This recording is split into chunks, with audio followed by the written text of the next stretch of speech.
Chers auditeurs, Ambaro vous dit bonjour et pour cette fois-ci, on reçoit Monsieur Célin Rakhout-Malal qui a déjà occupé plusieurs postes de responsabilité. Donc dans l'enseignement comme dans la culture, avec la jeunesse également, c'est tout d'ailleurs, inséparable. Bonjour à vous, Monsieur Célin Rakhout-Malal.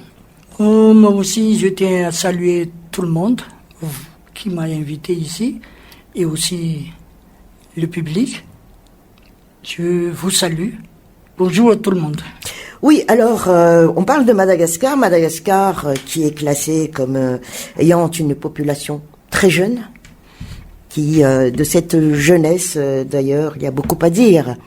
Mais on pense éducation, on pense culture, on pense sport, mais là, on va plus associer sans doute de l'épanouissement de cette jeunesse à travers l'éducation. Et d'ailleurs, vous êtes aujourd'hui à la tête de la Direction nationale des institutions laïques pour l'éducation, plus connue par l'AIL ou EIL.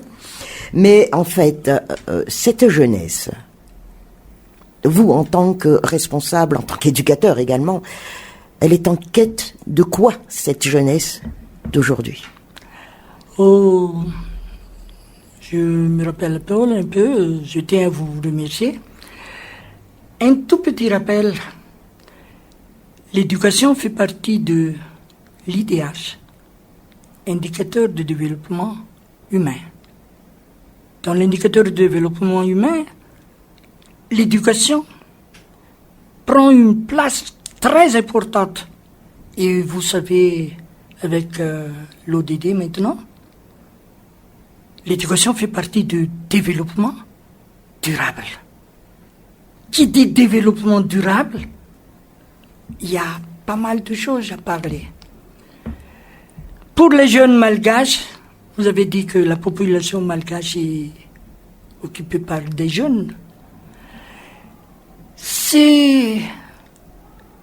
La jeunesse malgache rencontre pas mal de difficultés. Pas mal de difficultés. Sur le point de vue infrastructure, on sait maintenant que le gouvernement malgache réalise pas mal de constructions. Il y a le terrain Baria, il y a le Sekul Manara Paint partout. Mais cela ne suffit pas pour les jeunes. Les centres de formation, là maintenant, l'enseignement technique, le ministère de l'enseignement technique essaie, je dis bien essaie, de créer des formations flash, des formations en un mois et donne des attestations ou certificats pour les jeunes. Mais ce sont des solutions temporaires, ce ne sont pas des solutions de longue durée. Les jeunes n'arrivent pas à entrer dans des grandes sociétés avec une attestation de formation de volume horaire d'un mois. La qualification des jeunes, vous avez vu en Batovie, avec les soudeurs, il n'y a pas de soudeurs qualifiés pour les malgaches. La qualification des jeunes pour arriver à intégrer dans le marché du travail est vraiment difficile. Alors, qu'est-ce qu'il faudrait remédier? C'est-à-dire que opter plus vers, on a parlé de développement durable, mais si on choisit le mot épanouissement, qui pourrait apporter un plus à ces jeunes pour intégrer, voilà, justement, vous l'avez signifié, le monde du travail. Permettez-moi de vous transmettre la notion de qualité. Mmh. La qualité, pour moi, c'est un ensemble de critères. Je dis bien c'est un ensemble de critères qui permet de satisfaire les besoins du client est-ce que dans la loi, l'ancienne loi de l'orientation du système éducatif malgache, article 24, l'État a le devoir de donner une éducation de qualité pour tous les malgaches. Je vous demande, est-ce que l'État arrive? On a quand même déjà essayé d'orienter vers la conscientisation que maintenant on donne plus, par exemple, je cite, plus à la technique. Oui. Ce domaine, ça intéresse parce que c'est déjà un cycle pour ces jeunes en quête déjà de travail dès un certain âge, de s'orienter vers la technique que vers l'enseignement général. On a plongé durant plus de 20 ans et ça aboutit à quoi? Alors maintenant, on s'y met un peu. Oui. Et je ne veux pas tout simplement féliciter le madame ministre de l'enseignement technique, puis il s'intègre vraiment. Mais la conscientisation de la masse malgache pour l'enseignement technique, c'est encore difficile. Permettez-moi de vous rappeler que avant, l'entrée dans les lycées techniques malgaches n'est pas tout simplement comme ça, mais il y a des Critères. concours. Exact, oui. Des concours. Mais non, pas maintenant. N'importe qui. Donc c'est devenu comme une toute école. Oui, c'est ça.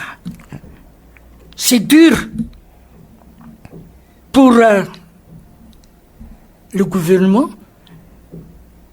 de conscientiser les Malgaches. Là, maintenant,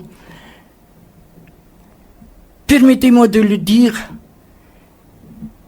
les enseignants, les établissements scolaires, les parents d'élèves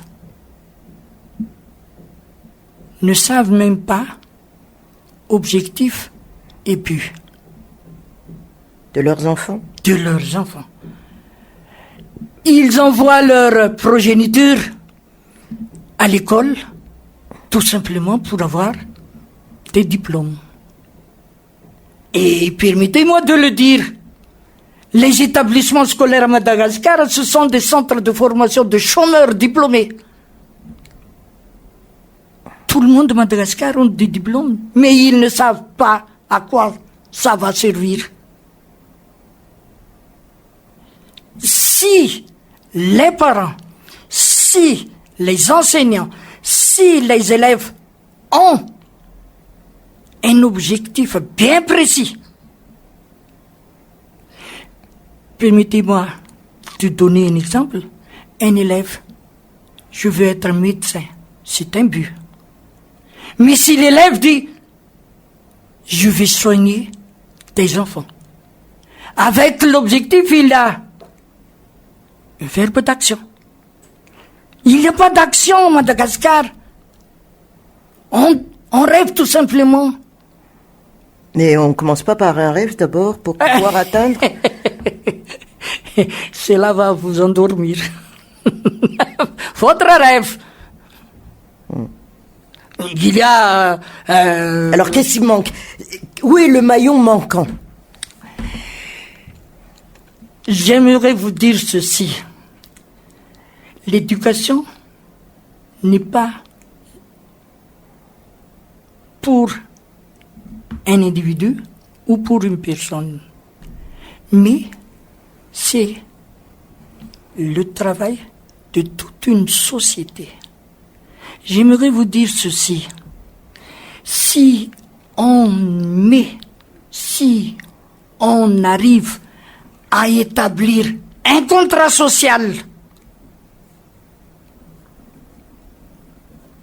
dès le Fouktani, il n'y aura plus de problème. C'est-à-dire responsabilité déjà à la base. À la base. À la source. Oui. Vous voyez, dans la rue de Tananarive, il y a des petites filles qui emmènent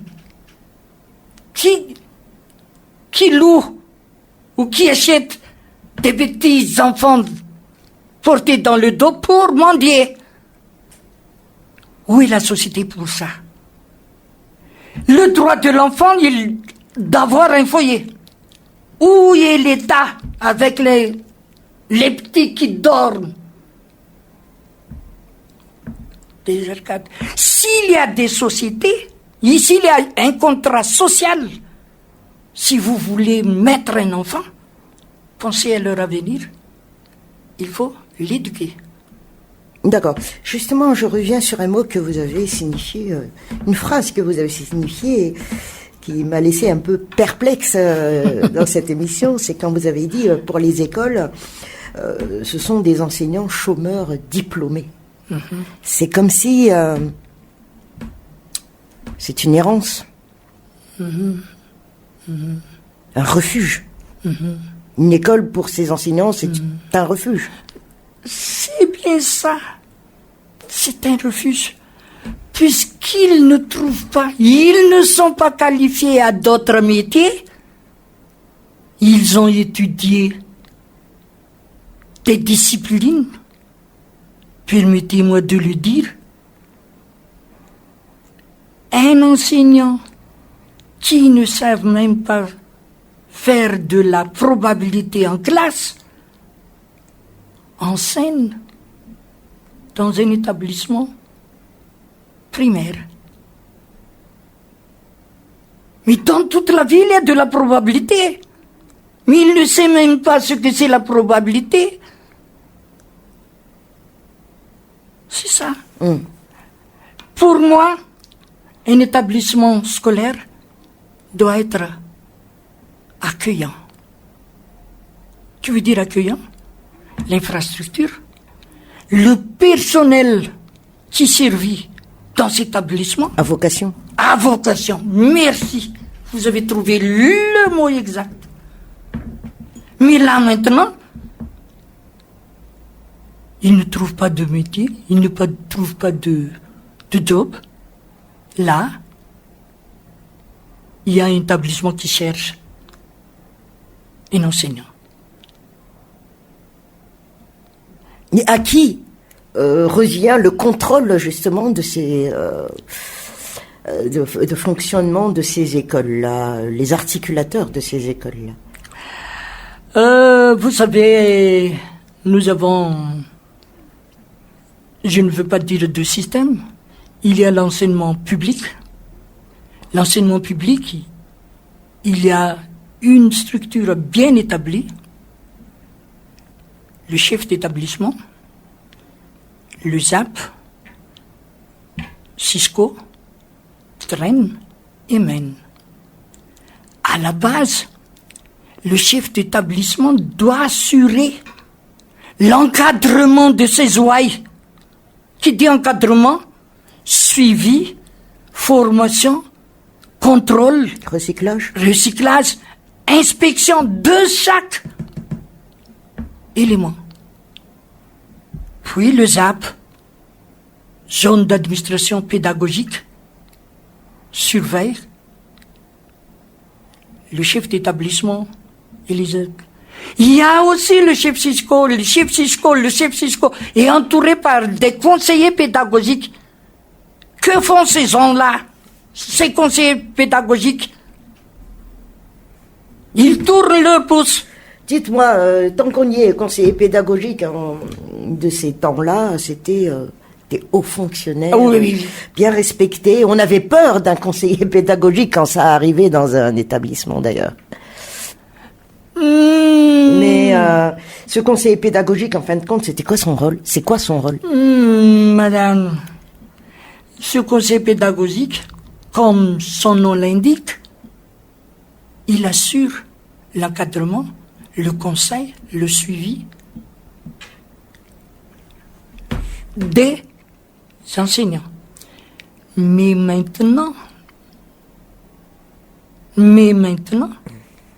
chaque fois qu'un conseiller pédagogique arrive dans un établissement scolaire, paf, allô, monsieur, Il y a un conseil pédagogique qui passe chez moi. Et le conseil pédagogique va recevoir faut pas je parle. Il y a toujours des interventions au lieu chaque fois que le conseil pédagogique. Par peur de quoi? Par peur des réprimandes de affectation. D'accord.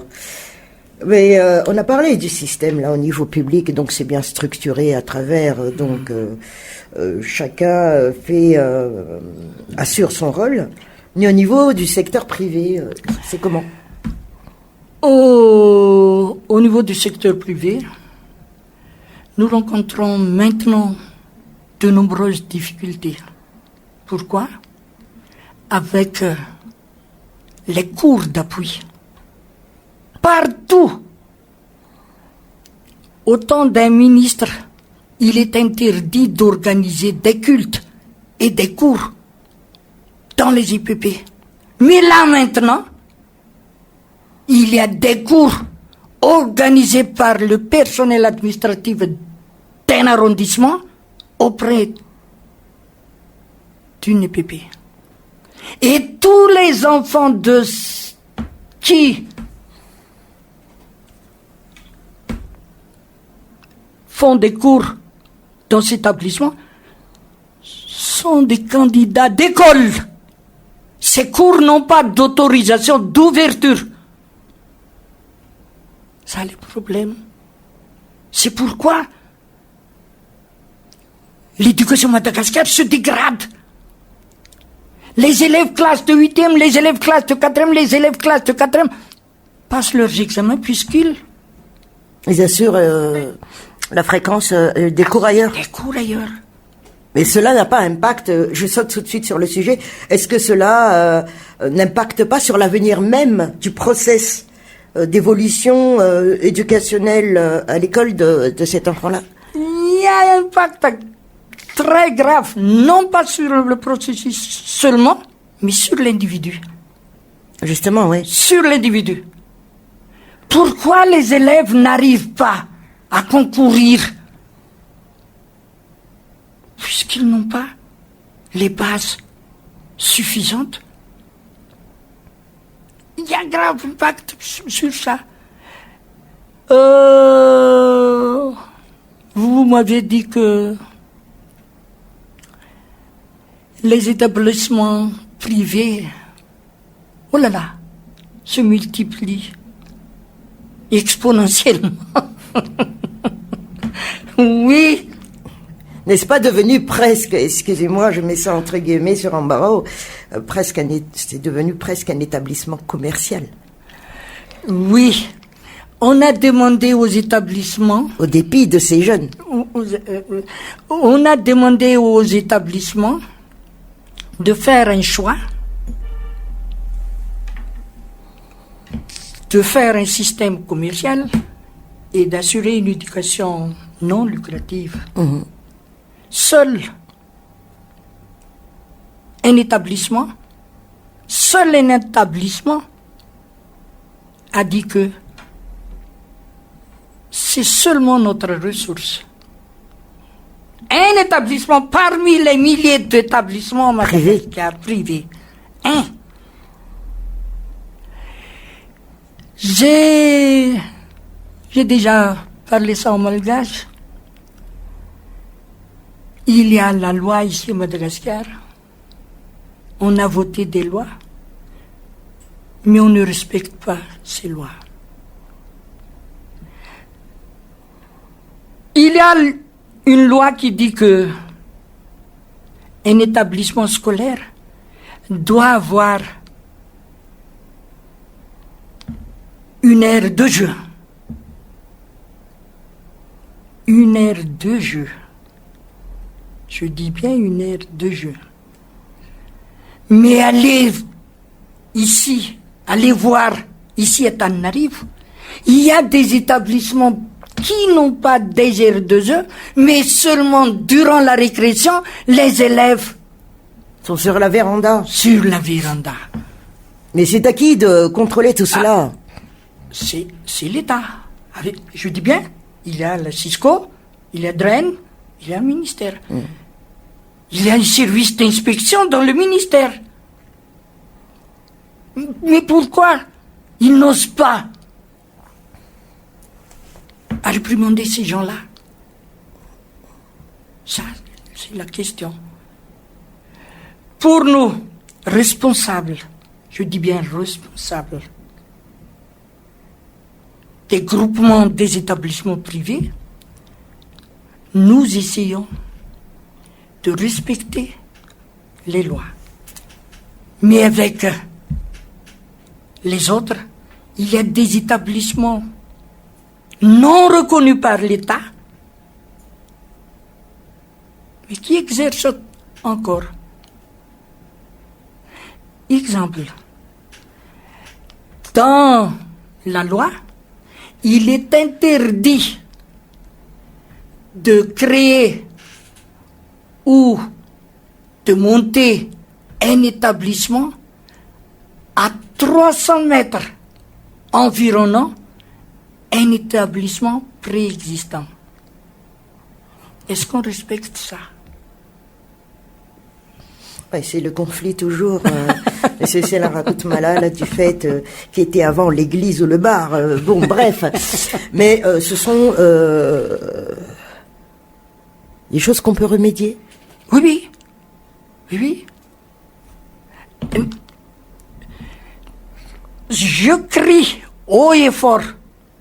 Si Madagascar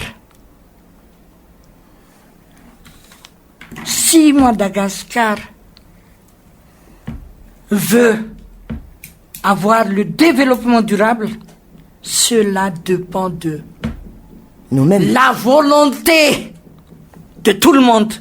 Je dis bien la volonté de tout le monde. L'environnement scolaire et l'école, les élèves, les éducateurs, les parents. Donc, indissociable. Indissociable. Donc, ne pas penser pour les parents d'élèves que je les envoie déjà à l'école et ça s'arrête là. Oui, c'est ça. Par exemple. Oui, c'est ça. C'est ça. Je crie haut et fort. Tout dépend de notre volonté. Si nos dirigeants ont la volonté vraiment d'avoir une éducation pour avoir un développement durable, un développement humain, l'épanouissement de l'individu, allons-nous établir un contrat social. Eh bien, merci pour votre embarras, monsieur Céla Rakutmala. Je rappelle ici sur Embarras qu'il est aujourd'hui à la tête de la Direction nationale des institutions laïques pour l'éducation. C'est vrai, c'est un grand thème, l'éducation, l'école, la jeunesse. Et c'est pas en une journée ou à travers une petite émission que l'on peut discuter. Mais déjà, ça nous donne une responsabilité au niveau de chacun à la base. Merci encore une fois. Moi aussi, je tiens à vous remercier, vous qui nous avez écoutés là. Grand merci pour tout le monde.